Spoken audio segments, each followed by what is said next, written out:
Hi, this is Bob K. from Biker Pros.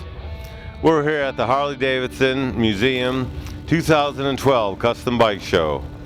I have with me Jamie, who's from Jamie's Customs locally. I've known Jamie for a few years. I think it was 02 or 03, Jamie. I was down here with Iron Horse and you were a dealer in 2002. So here we are a few years later at the inaugural Custom Bike Show, the AMD qualifier for the World Championship. And it's great to have Jamie has a couple bikes in here. But today we're going to talk about his custom entry. He has won some awards previously on the Easy Rider circuit with this. What do you got going on here, Jamie? What was the inspiration for this bike? It's obviously finished to the nth detail and very highly done. What got you started in this direction? Well, first off, it's good to be here. Believe it or not, the whole bike started down at a Iron Horse meeting in Texas where I ended up purchasing a knife on the front of the bike, and that was what the bike build was going to be designed around. So the idea of the bike was long, low, and sleek. So we started out with a frame and basically wanted to take a bike to where it was not considered a bike assembly, but a bike builder built the bike. So we fabricated everything on the bike, starting out with the tank. Basically sketched out an idea of the tank on a pattern, and it was the first hand-built gas tank we've made from scratch that holds gas, because it's a big undertaking than most people realize, unless you're an exceptional builder like we have here.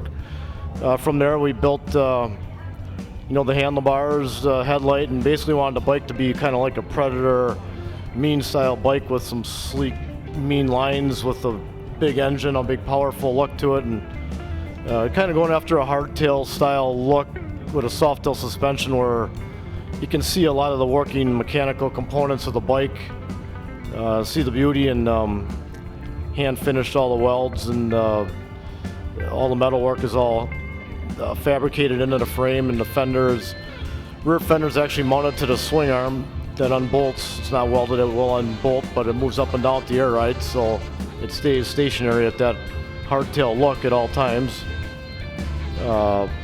Performance machine wheels, engines in S&S 124. A buddy of mine, Rob Schaff, built the engine and massaged it with some different cams and up the compression, did some carb mods to it, and it's a really good running bike, a lot of fun. The paint we designed, it's called Cinnamon Stick. We took it, based it off of a PPG color, and didn't see a lot of that color out there, so we decided to go with that. And the graphics are more of a brushed wood or aluminum look, where it's actually embedded. There's a lot of graphics throughout the whole bike, under the frame, under the tank. If you look, swing armor, fender, headlight, you'll find a lot of matching, subtle brushed aluminum looking graphics. A lot of people refer to it in the Easy Rider circuit as looks tasteful, like a beer or something, a beer color. So, other than that, do you have any other questions, Bob? Yeah, well, back to that tank. I realize it's a handmade tank, but it's kind of a bold departure in my book. It almost starts like in a reverse direction, then comes back around a little more traditional. Were you concerned, especially on a bike you wanted to run on the show circuit, that might be a little too far out for people to appreciate the workmanship? I don't believe so, because it's all in the creativity of the builder, and there's a lot of neat ideas out there. There's a lot of builders that are bring out an idea, and I just wanted to do a reverse flow tank,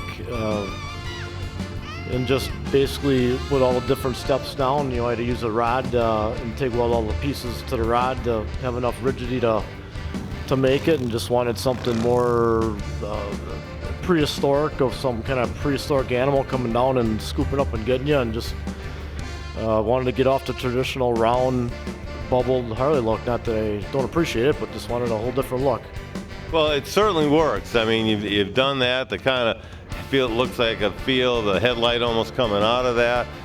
Very unique design and well done. So, what about having a show like this in hometown? I mean, there's been the 100th anniversary, the 105th, and now we got the 110th we're kicking off this year. How's it feel as a local boy to have a AMD World Championship show right in hometown? Well, real good, because we do come from a conservative town. You know, and the heavy involvement of this kind of stuff isn't as entailed as the East and West Coast. It seems like we're always second nature to pick it up.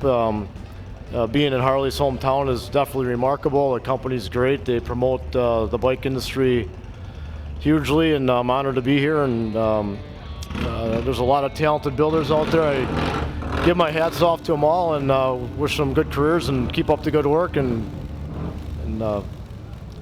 rock on Milwaukee. Well, I know when I called you the other day and we talked about getting you into the show here, you got a lot going at your shop, so you know, I really appreciate you taking the time from Jamie's Customs to come down here and participate. You certainly had a couple bikes in the show, certainly added to what we got going on here, and I appreciate you taking the time, and it's great to see you again, Jamie. Always a pleasure. Thank you, Bob. Likewise.